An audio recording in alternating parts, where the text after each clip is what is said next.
yourself good. Hi, my name is Smokii. I'm an artist on Twitter, and I'm happy to be here. Sorry, I had a bug in my throat. So why the name Smokii? It was not that originally. I actually had one of two choices that I could have gone down. Make my Twitter handle the thing that I use for everything, uh, or make one that was slightly different because I was lazy and I only wanted to change one word. So my original handle was Radio Static 3 because apparently some other two people got lucky and had the handle before me. So I rocked that for like the first year. And then after that, I met a couple of friends on Twitter, and one of them actually helped me design the mascot for my channel now, who's this little smoke gremlin. And we couldn't really think of a name for him, so she ended up nicknaming him Smokii, and it stuck almost immediately. I only referred to the character as that from that point on, and it became its own thing and the identity of my channel. So after about a year of going by Radio Static and feeling like, wow, this makes no sense. Why do I still have this handle? I decided to update it and then change it to SmokedStacs, where it's like, hey, my character's made of smoke and I draw fat stacks. So I fused the two together. So you have Smokii, but I noticed you also draw a character that has a singular eye. What is the story behind Cammy, honestly? Like, how did you come up with the design?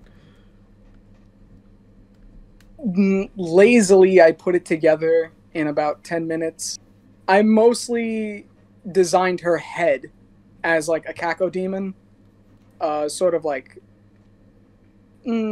humanoid. And then I gave her a basic body shape, like just two-tone, something that I could replicate very easily and efficiently. So the reason I actually made her was because Robot Shy made a comic where it was a commission for someone else, and it involved a side character that was a cacodemon and a Baron of Hell. And I really liked the comic, and I was talking to him about it for a while. And I decided I actually wanted to make, since I made a lot of demon OCs, that was still during that kick. So I decided to design Cammy and make like a mini comic for her. And she sort of developed into her own thing and became a little less of a cacodemon and more of like a mixture of a few different demon OCs as I kept drawing her for the duration of her appearances. So what about this new character that is referred to as Cat? What's the story behind her? I don't even know where to begin. Have you ever had like a moment where you make an OC and you just want to push out something that is generic enough that people can just immediately know what it is and has very few details, where it's just like, I can have this character be literally two colors. I can just use two brush strokes and have this character made, and people will automatically be like, this is iconic. Oh my god, Siri just went off. Wait. That wasn't supposed to happen. Oh, that's okay. So, with the cat, you also have my personal favorite OC of yours, Mango. What's the story behind her? I was always fascinated with monkeys. I always liked the detail that are put in monkey OCs, and I need to do more with her, actually.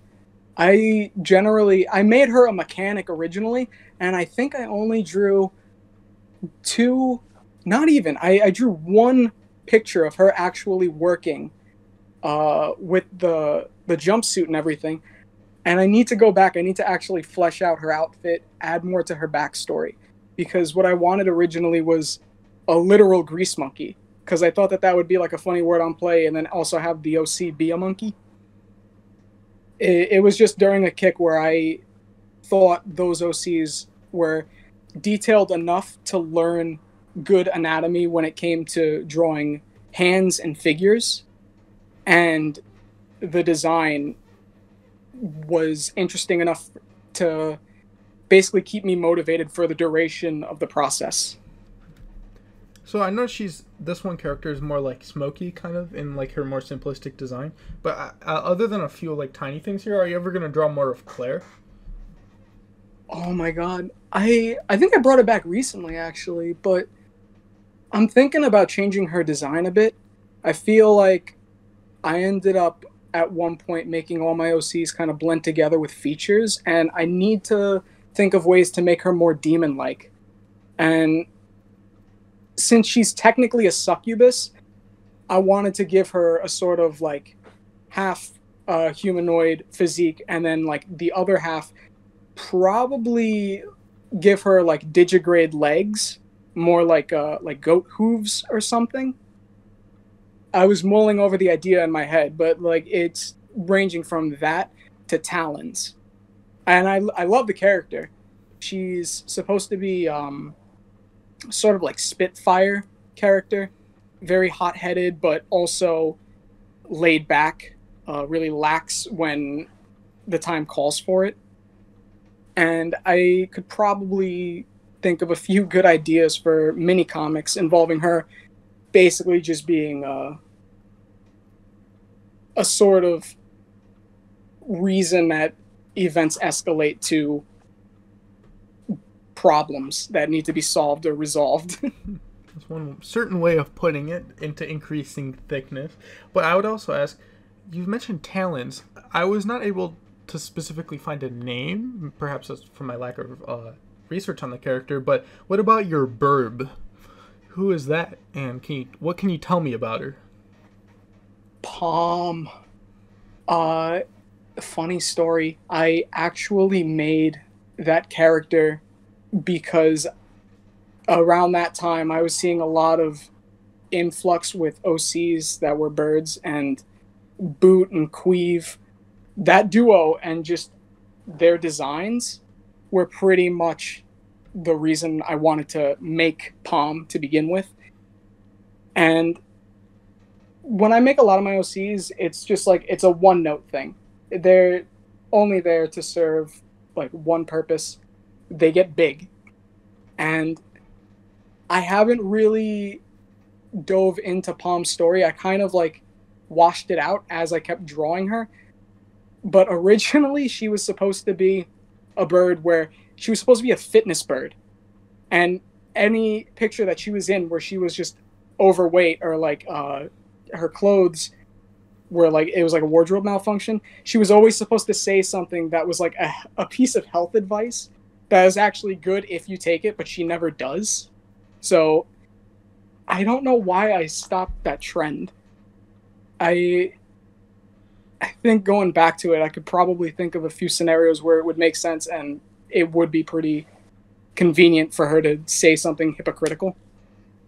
So, of all of those characters that we have discussed, is there one of your OCs that you like to draw the most, like currently, or just in general?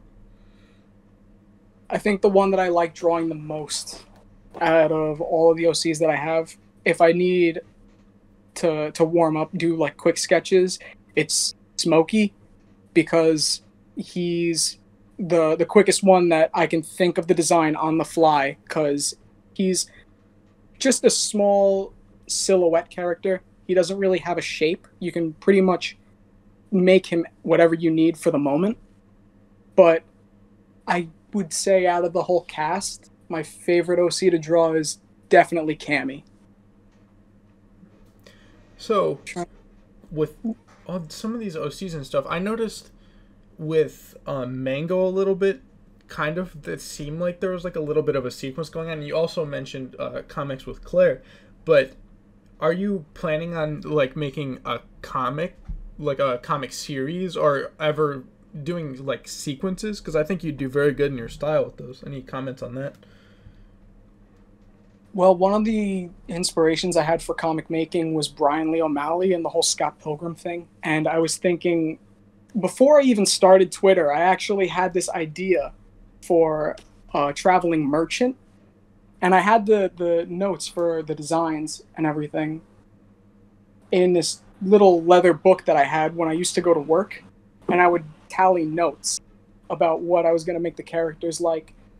And the premise for the comic, I haven't worked on it for a while, but it was this sort of no-name blacksmith character and his merchant that's supposed to be bringing his goods throughout like a town. It was like a fantasy scape.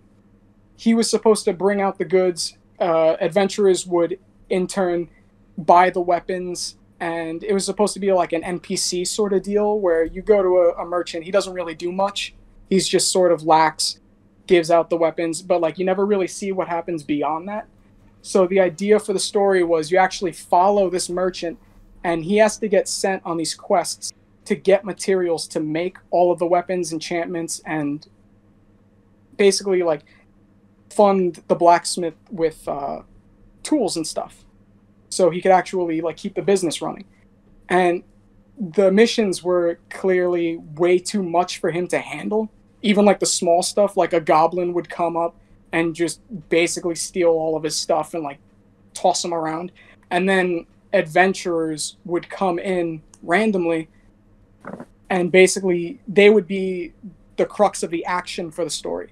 They would get into all of the fights, and the merchant would have to like on the fly make weapons for these adventurers to overcome whatever obstacle he had to face to get the materials back to the blacksmith.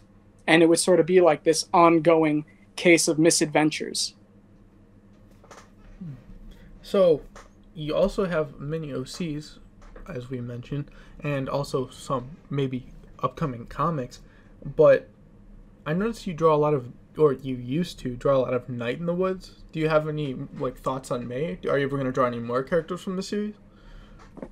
I think May was the reason I actually started drawing Cat, because I do like drawing May, and I'm definitely in the future going to draw more Night in the Woods content, but I have more enjoyment trying to make OCs that are not piggybacking off the success of other IPs. It's good to get noticed, and for someone starting out that wants to get exposure, it's good to do fan art of larger IPs, art trades, all of that stuff.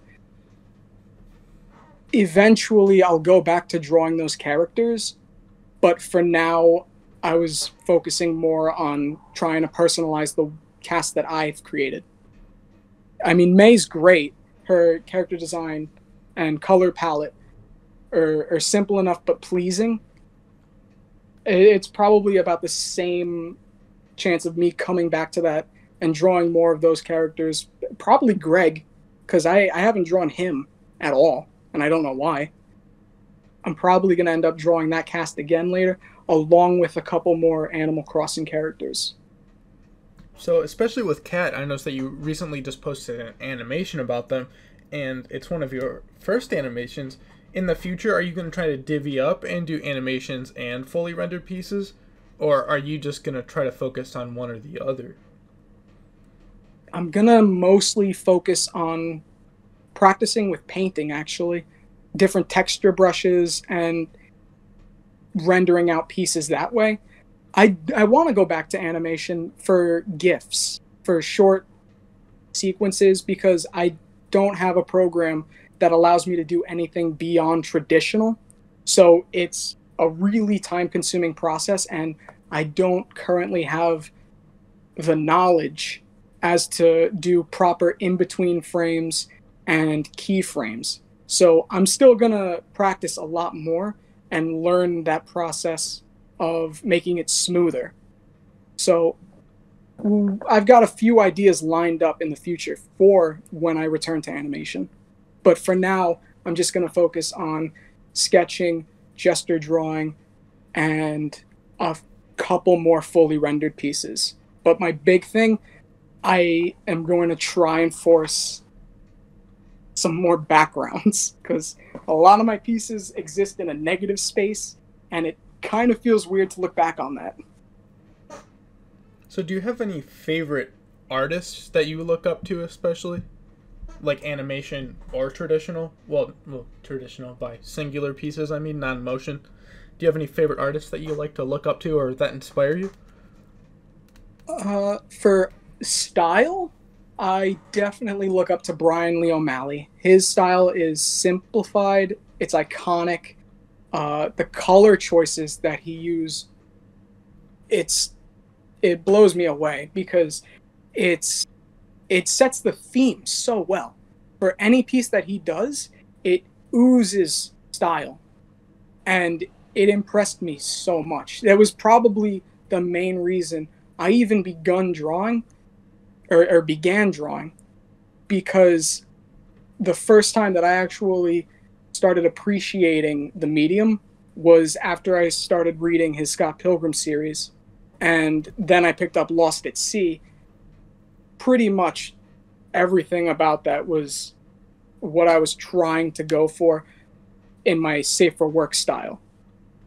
Very simple, very action oriented poses. As for Twitter and animation, Robot Shy, definitely. His realistic proportions, his style, the momentum of what he animates when he does is astounding.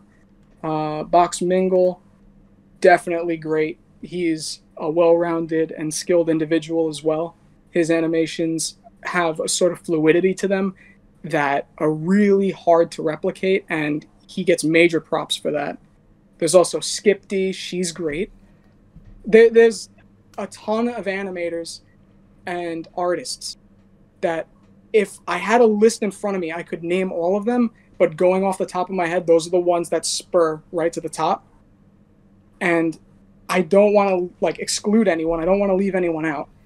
Pretty much everyone that I've interacted with on the site that I operate on are my inspiration to keep moving forward and keep trying new things.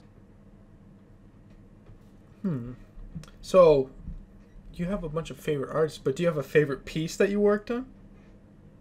Ooh, I wonder. I probably do. And funny enough, it's probably one of the pieces that I made with my interpretation of Gladys. I don't know why I decided to to work on that character, but I ended up doing a piece where I used her base as like render practice. And I don't know why the shading on it and the highlights blended better than they should have, and I'm still proud of that even now after I've learned beyond what I did back then. So, I noticed you had a poll about it, but honestly, what is your opinion? What is the canon Smokii opinion on favorite size? Chubby, BBW, SSBBW, or Blob? I think my opinion on that is going to change like per day. Mostly I go with just big enough to the point where there's a wardrobe malfunction or a sort of situation where the person can get stuck in places you normally wouldn't. So BBW is my go-to size almost every single day. And then anything beyond that is guilty pleasure. And I think a lot of people will agree with me on that. So, what is the story? And some people can't point to a single event, and some others can. What gave you the sickness for the thickness? Do you actually want to know? That is the question. Okay. I can pinpoint the exact moment my life fell apart. So, I was about 6 years old. I was a wee babby. And my father thought that it would be the funniest thing to show me a GIF that he downloaded on his computer, because he was proud of it and he thought that it was the funniest thing. And he showed this to me when I was impressionable. It was a GIF of a supermodel lying down on the beach, and it was normal. It was cool. It was like, all right, I can get down with this. She's in a red swimsuit, a one piece. It looks pretty good. And the GIF was getting fatter. And it was like 6 frames of this supermodel basically turning into a land whale. And I don't know why, but it physically burnt an impression in my brain that I can't get rid of no matter how hard I try. And then anything beyond that, I blame on the internet and accidentally finding sites that redirected to Fur Affinity, DeviantArt, and I think a few of them came from like a 4chan board. I don't remember clearly. I think it was like one of those boards where it was like 8chan or something. It was a number, and one of them related to like BBW content, and pretty much everything escalated from that point on. I was exposed at a young age. So I noticed that you kind of like disappeared for a little bit, and then well, you're back at least. But I know you're still like getting back into the scene per se. But in the future, are you gonna do any like collaborative projects with any artists? And if so, who would you prefer to work with? And if you have a person you prefer to work with, what would you guys make? I'm gonna try and get back into the swing of doing art trades and making collaborative pieces with other artists.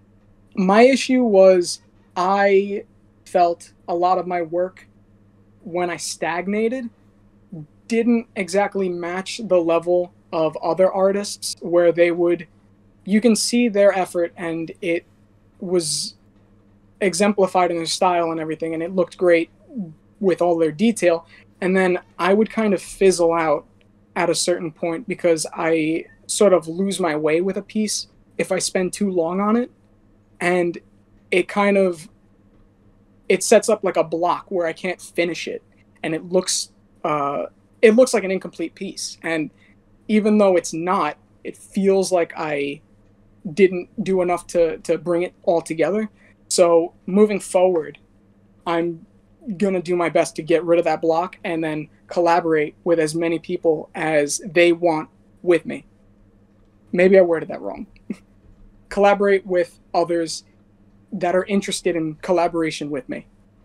So a lot of my friends I definitely want to do collab pieces with, maybe a sort of one-off hijinks deal where we draw each other's OCs, or maybe if the other person has an idea for a grand scale project, I want to be open to say, hey, I can help you with designing either backgrounds for it or side characters, and basically just be more open in the future to those kinds of opportunities.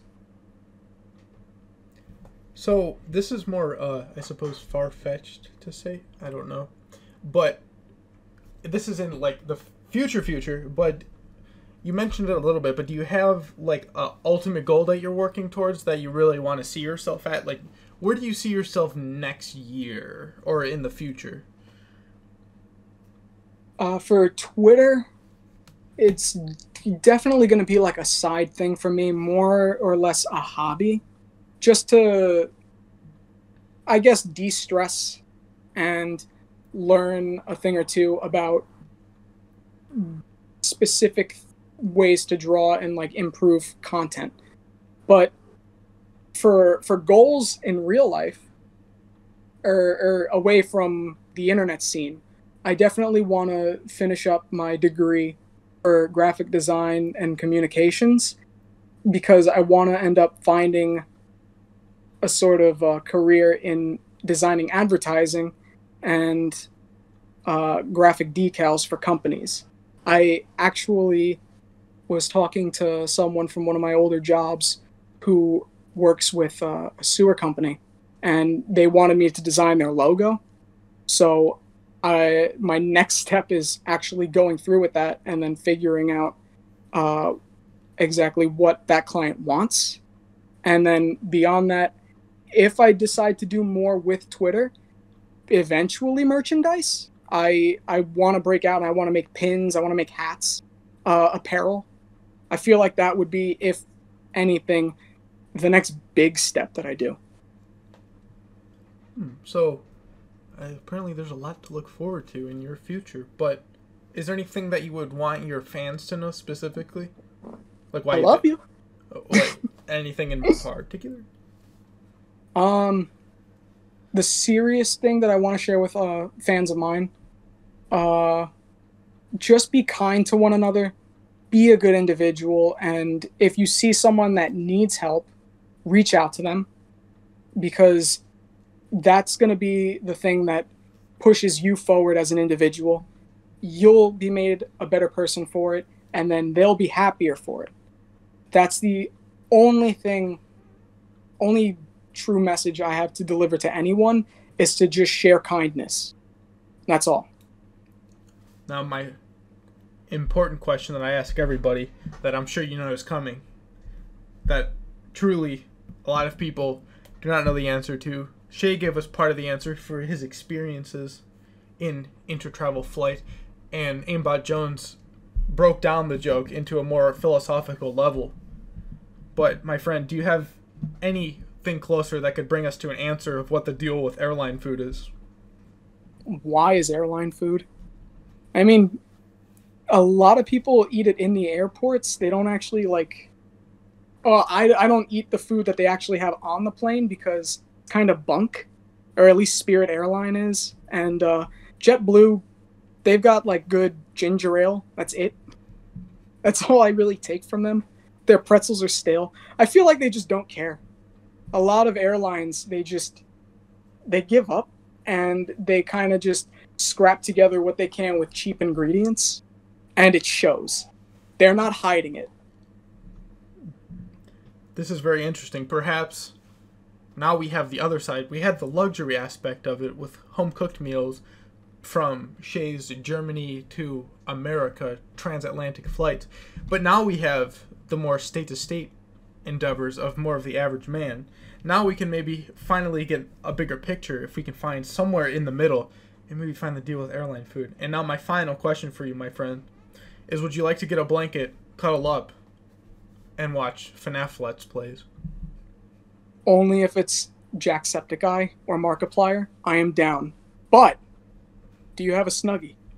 I always have a Snuggie. Oh god, it's going down. So, my friend, thank you very much for being on the show. Thank you. It was really glad. It was fun for me to be here. Well, everybody, if you have a sickness for the thickness, you're a plumbing company, or if you just like Scott the Pilgrim or anything really kind of like that, I have just the place for you. Well, it's at Smokii on Twitter.com, and maybe you'll even see him in the future and some other stuff. Maybe you'll even be wearing one of his hats one day or one of his shirts with his merchandise on it.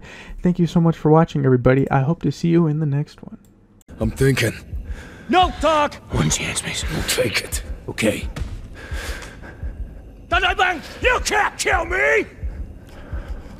You shoot, GI, you shoot! Fuck!